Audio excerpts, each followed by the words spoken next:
Friends, welcome you Bihar board all subject channel. आशा करता हूँ दोस्तों आप सब अच्छे होंगे। तो दोस्तों आज हम इस वीडियो में बात करने वाले इंटर एग्ज़ाम 12th क्लास के म्यूज़िक के कुछ वीवीआई सब्जेक्टिव प्रश्नोत्तर के विषय में। तो दोस्तों वीडियो को पूरा ज़रूर देखें और वीडियो पसंद आने की सूरत में वीडियो को लाइक शेयर ज़रूर कर दें और कमेंट सेक्शन में हमें ज़रूर बताएँ। साथ ही चैनल पर आने वाले नए दोस्तों से रिक्वेस्ट है कि सबसे पहले चैनल को सब्सक्राइब करके मौजूद बेल आइकन पर क्लिक कर दें ताकि आने वाले नए वीडियो का नोटिफिकेशन आप तक पहुँचते रहें। दोस्तों आइए मूल्य समय को बचाते हुए बढ़ते हैं अपने प्रश्नोत्तर की तरफ। ये सब्जेक्टिव प्रश्नोत्तर है और बहुत ही इम्पोर्टेंट प्रश्नोत्तर है दोस्तों। और कुछ आप लोग कमेंट भी किए थे कुछ दोस्त ने मेरे कि सब्जेक्टिव भी चाहिए, तो आपको सब्जेक्टिव भी कराता हूँ ताकि आप एग्ज़ाम में हेल्प मिले और आपको कोई दिक्कत हो परेशानी ना हो और एग्ज़ाम में आप अच्छे से अच्छे अंक प्राप्त कर सकें। इसी को बढ़ते हुए दोस्तों इसी के साथ बढ़ते हैं प्रश्नोत्तर की तरफ। फर्स्ट प्रश्न है दोस्तों जो कि आप देख भी पा रहे हैं, राग देश का पकड़ लिखें। आपको राग देश का पकड़ लिखना है। कई बार पूछा जा चुका है, इस पर वीवीआई लगा लीजिए आप लोग। इसका आपको पकड़ लिखना है। उत्तर में है आरोह। इसका जो आरोह है नी सा रे म प नी सा, ये हो गया आरोह। इसका जो अवरोह है दोस्तों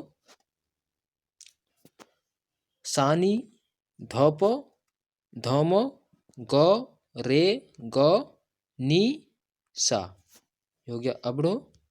इसका जो पकड़ है, या पकड़ ही पूछा है लेकिन आरोह अवरोह भी बता दिए। ये ऑब्जेक्ट में भी काफ़ी पूछा जाता है और काफ़ी हेल्प मिलेगा इससे ऑब्जेक्टिव प्रश्नोत्तर में।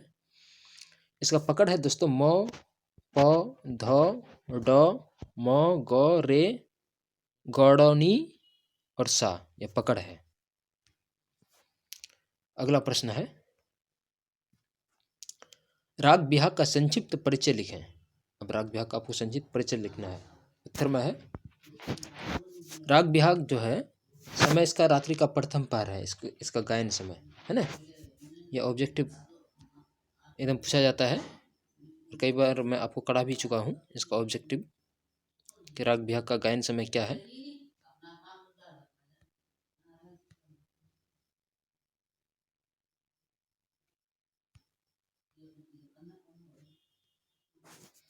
इसका जो समय है वो रात्रि का प्रथम पहर है और इसका जो थाट है वो बिलावल है। इसका वादी जो है वो ग है और समवादी नी है। इसका जो आड़ो है,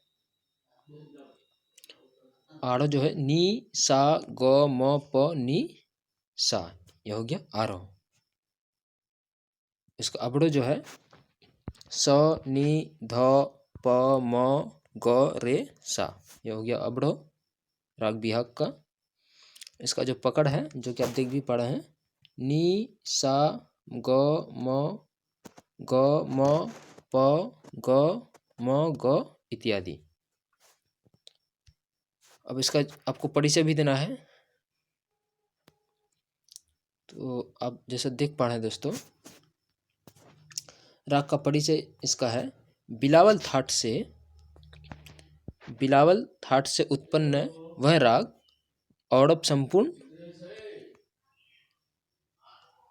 संपूर्ण जाति जिसमें आरोह म रे ध स्वर वर्जित है। यद्यपि इस राग में सभी शुद्ध स्वर हैं, इसमें अशुद्ध स्वर नहीं, इसमें सभी शुद्ध स्वर हैं, जिससे इसे बिलावल थाट के अंतर्गत माना जाता है ना। इसी के कारण इसको बिलावल थाट के अंतर्गत माना जाता है राग बिहाग को। इसमें कल्याण अंग का अभ्यास मिलता है। देखिए बहुत ही इम्पोर्टेंट ये पॉइंट है दोस्तों, और इस पॉइंट से आपको और भी अपने से पॉइंट बनाना है और इसको कॉपी में भी नोट कर लीजिए। आप लोग कॉपी कलम लेके बैठिए। यह गंभीर प्रकृति का राग है। देखिए गंभीर प्रकृति का राग है। इसमें करुण रस का समावेश है। इसको भी आप लोग महत्वपूर्ण मानिए। इसमें किसका समावेश है? करुण रस का।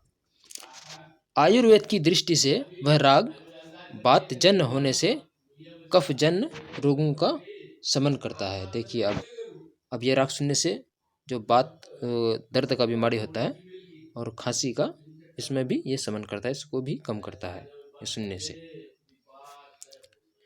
तो ये राग बिहाग के का परिचय था, इसका आरोह अवरोह पकड़ भी बता दिए और इसका गायन समय भी बता दिए। अब बढ़ते हैं अगला प्रश्न की ओर। अगला प्रश्न है जो कि आप देख पा रहे हैं, लय को परिभाषित करें। लय की दे दिया है, लय को होना चाहिए दोस्तों। लय को परिभाषित करें, है ना। लय को आपको परिभाषित करना है।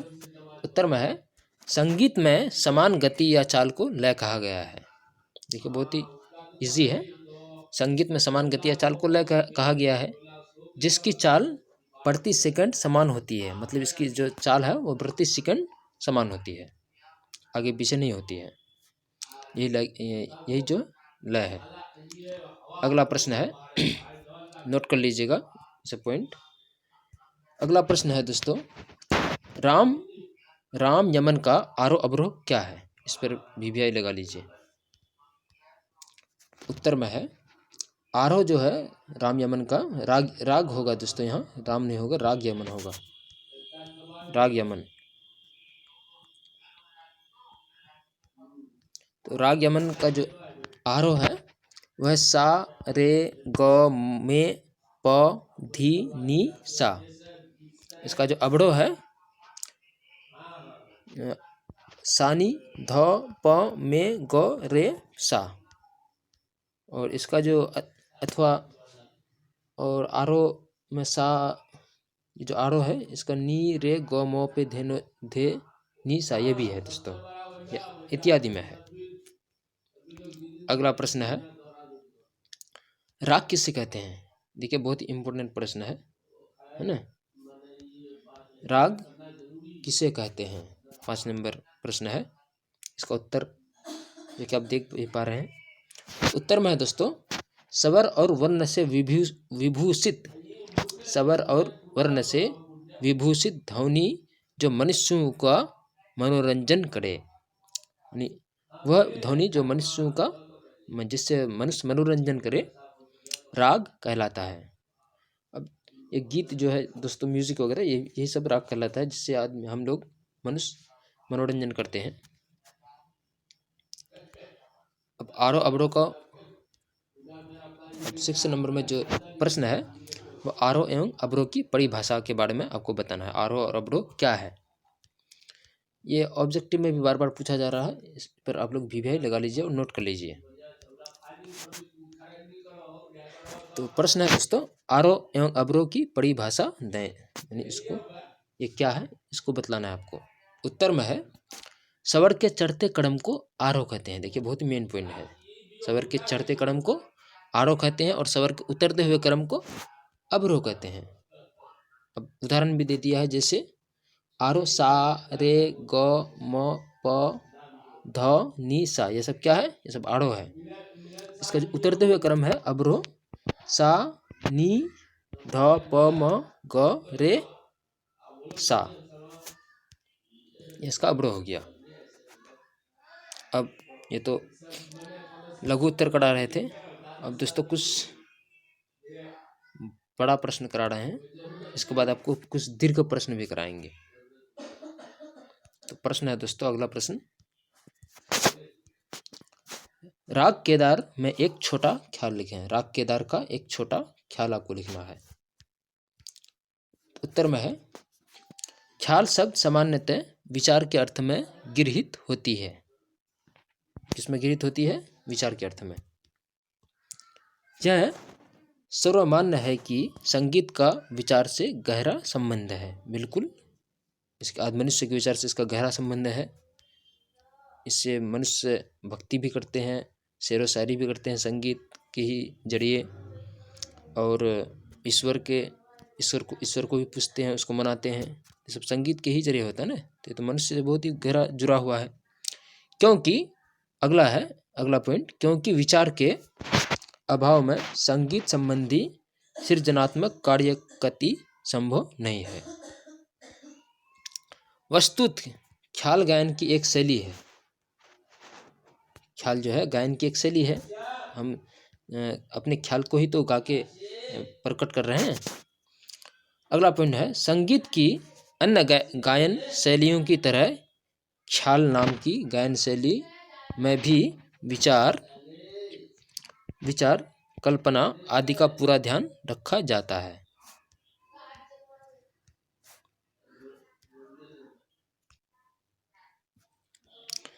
अगला पॉइंट है इस शैली में श्रृंगार प्रधान होता है। इसमें क्या प्रधान होता है? श्रृंगार। ये बहुत मेन पॉइंट है ना। अगला है इसमें संगीत के नियमों का पालन करते हुए स्वच्छंदता के साथ विस्तृति दी जाती है। इस क्रम में कल्पना का पूरा आश्रय ग्रहण करना पड़ता है। ख्याल को बड़ा ख्याल तथा छोटा ख्याल दो भागों में बांटा जाता है। ख्याल को कितने भागों में बांटा जाता है? दो, एक बड़ा ख्याल और एक छोटा ख्याल। इसको लिख लीजिए, बहुत ही मेन पॉइंट है। अगला है इन दोनों में सबसे बड़ा अंतर तानों के कारण होता है। इसमें अंतर किसमें होता है? तानों के कारण होता है ना, छोटा और बड़ा ख्याल में। एक में जहाँ बड़ी तान ली जाती है बड़ा ख्याल में, वहीं छोटा ख्याल में छोटी तानें ली जाती है। बड़ा ख्याल में बड़ा तानें ली जाती है और छोटा ख्याल में छोटी तानें ली जाती है। तो ये ख्याल के बारे में था। अब राग देश के बारे में आपको बताना है। अगला प्रश्न है जो कि आप देख पा रहे हैं, राग देश का संक्षिप्त परिभाषा लिखें। इसको ये क्या है राग देश, आपको बताना है। उत्तर में है राग देश की उत्पत्ति खमास थाट से होती है। देखिए बहुत ही महत्वपूर्ण प्रश्न है, इस पर VVI लगा लीजिए। अगला पॉइंट है ना, इस राग में दोनों निषाद का प्रयोग होता है। इस राग के आरोह में गंधार एवं धैवत स्वर वर्जित होने के कारण इस राग की जाति औडव संपूर्ण है। देखिए बहुत महत्वपूर्ण पॉइंट है, इस राग का जो जाति है वो औडव संपूर्ण है। इस राग का वादी स्वर रे, ये भी महत्वपूर्ण पॉइंट है। इसका वादी स्वर क्या है? रे, और संवादी स्वर प है राग देश का। ये बहुत ही इंपॉर्टेंट पॉइंट है दोस्तों, इसको लिख लीजिए। वादी रे और संवादी प, और ये किस जाति का है? तो औडव संपूर्ण जाति का राग है। अगला पॉइंट है इस राग का गायन समय रात्रि का दूसरा पहर है। बाप रे, सब सारा ही मेन पॉइंट है दोस्तों। ये ऑब्जेक्टिव में आपको बार बार पूछा जाता है। इसका गायन समय क्या है? तो रात्रि का दूसरा पहर। बढ़ते हैं अगला प्रश्न की ओर। इसी के साथ अगला प्रश्न है निबद्ध गान से आप क्या समझते हैं? निबद्ध गान से आप क्या समझते हैं, इसके बारे में बताना आपको। तो उत्तर में है ऐसी रचना को ताल में बंधे हो निबद्ध गान कहलाता है ना। जैसे उदाहरण भी दे दिया है, ध्रुपद, धमार, ख्याल इत्यादि, ये सब क्या है? निबद्ध गान है।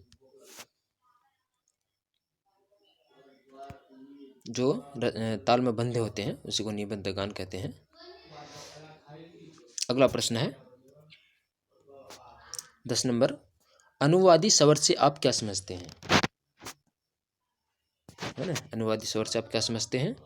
उत्तर में है वादी एवं संवादी स्वर को छोड़कर, है ना, वादी और संवादी स्वर को छोड़कर जो भी स्वर राग में प्रयुक्त होते हैं सभी अनुवादी स्वर कहलाते हैं। वादी और संवादी को छोड़कर जो भी स्वर राग में लगते हैं वो क्या कहलाते हैं? अनुवादी स्वर कहलाते हैं। अगला प्रश्न है राग जौनपुरी की पकड़ लिखें, है ना। इसके पकड़ आपको लिखना है। तो इसका पकड़ है दोस्तों म प नी ध प ध म प ग और रे म प, जो कि आप देख भी पा रहे हैं।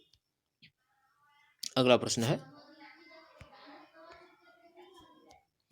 राग बिहाग की पकड़ लिखा है। बिहार हो गया है लेकिन ये बिहाग होना चाहिए, है ना। राग बिहाग की पकड़ लिखें। उत्तर में है राग बिहाग की पकड़ नी सा ग म प मे प ग म ग रे सा, इसकी पकड़ ये है। जो आप इसको याद नहीं रहेगा दोस्तों, आप लोग लिख लीजिएगा तो बढ़िया रहेगा। अगला प्रश्न है, वर्जित स्वर क्या है? इस पर आप लोग वीवीआई लगा लीजिए। वर्जित स्वर क्या है, इसके बारे में आपको लिखना है। तो उत्तर में है, जो स्वर राग में प्रयोग नहीं होते हैं उसे ही वर्जित स्वर कहते हैं, है ना। जो स्वर राग में प्रयोग नहीं होते हैं उसे ही वर्जित स्वर कहते हैं। अगला पॉइंट है, जैसे राग भूपाली में, है ना, जैसे राग भूपाली में मध्यम और निषाद स्वर नहीं लगते हैं, इसमें मध्यम और निषाद स्वर नहीं लगते हैं, तो एक कौन सा राग है? वर्जित। इसलिए राग भूपाली के लिए मध्यम और निषाद स्वर वर्जित स्वर कहलाएंगे। समझ गए इसको आपको, है ना। अगला प्रश्न है,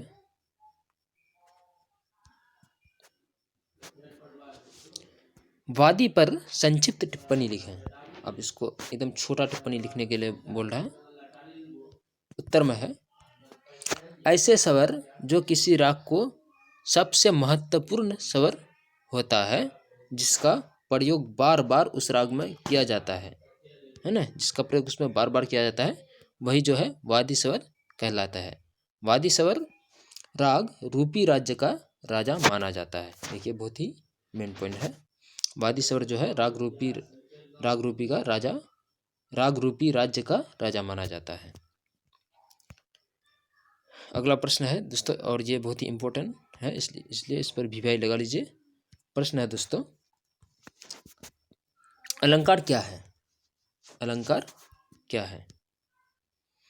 उत्तर में है, जो कि आप देख पा रहे हैं, किसी निश्चित नियम बद्ध आरोह अवरोह को अलंकार कहते हैं, जिससे रागों की सुंदरता बढ़ाई जाती है, उसे ही अलंकार कहलाता है। अगला प्रश्न है, राग केदार के बारे में। राग केदार का वादी समवादी क्या है? आपको बताना है, ये ऑब्जेक्ट में पूछा जाता है। तो राग केदार का जो है, उत्तर में है दोस्तों, राग केदार का जो वादी स्वर है, राग केदार का वादी स्वर मध्यम और संवाद स्वर षड्ज है। अगला प्रश्न है, गमक क्या है? उत्तर में है, स्वरों का सीधा उच्चारण न करके उस पर बल लगाकर गंभीरता से उच्चारित करना, अर्थात स्वरों को आंदोलित करते हुए उच्चारण करना गमक कहलाता है। बहुत ही वीवीआई है, ये सब आप लोग नोट कर लीजिएगा। अगला प्रश्न है, सप्तक से आप क्या समझते हैं? है ना, सप्तक से आप क्या समझते हैं? उत्तर में है, सात शुद्ध स्वरों के समूह को सप्तक कहते हैं। अशुद्ध नहीं, शुद्ध स्वर दोस्तों, 7 शुद्ध स्वर के समूह को क्या कहते हैं? सप्तक कहते हैं। उदाहरण, सा रे ग म प ध नी, 7 हुआ ना, ये सब शुद्ध स्वर है। इन्हीं के समूह को क्या कहते हैं? सप्तक कहते हैं। अगला प्रश्न है, राग अलैया बिलावल का आरोह अवरोह लिखें। राग बिलावल का आरोह अवरोह क्या है? उत्तर में है, इसका जो राग अलैया बिलावल का आरोह है वह है सा ग रे ग प ध नी सा। इसका जो अवरोह है सा नी ध प ध नी प म ग म रे सा, यह हो गया अवरोह राग अलैया बिलावल का। अगला प्रश्न है दोस्तों, और ये आज का अंतिम प्रश्न है, कल फिर आपको दीर्घ कराऊंगा। प्रश्न है दोस्तों, वर्ण किसे कहते हैं? इसके प्रकारों की व्याख्या करें। तो वर्ण उन क्रियाओं को, उत्तर में है, वर्ण उन क्रियाओं को कहा जाता है जो क्रियाएं गायन के क्रम में संपादित होती है। वर्ण के 4 प्रकार हैं। कितने प्रकार हैं? वर्ण के 4 प्रकार हैं। तो दोस्तों आज इतना ही तक रखिए, मिलते हैं तब तक मिलते हैं एक नए वीडियो के साथ। तब तक के लिए आप अपना बहुत सारा ख्याल रखिए। ये था दोस्तों इंटर एग्जाम 12th अलग से VVI सब्जेक्ट प्रश्नोत्तर, जो कि आप कमेंट में हमको बताए थे कि सर VVI सब्जेक्ट प्रश्नोत्तर भी चाहिए। तो इसी को देखते हुए दोस्तों, और ये आपका अब लास्ट समय हो रहा है, एग्ज़ाम करीब है, एग्ज़ाम निकट से निकट हो रहा है। तो इसलिए आप लोग क्लास डेली करें, और लाइव क्लास भी मेरा हो रहा है 7 से 7:30 के बीच, 7:30 से 8 के बीच।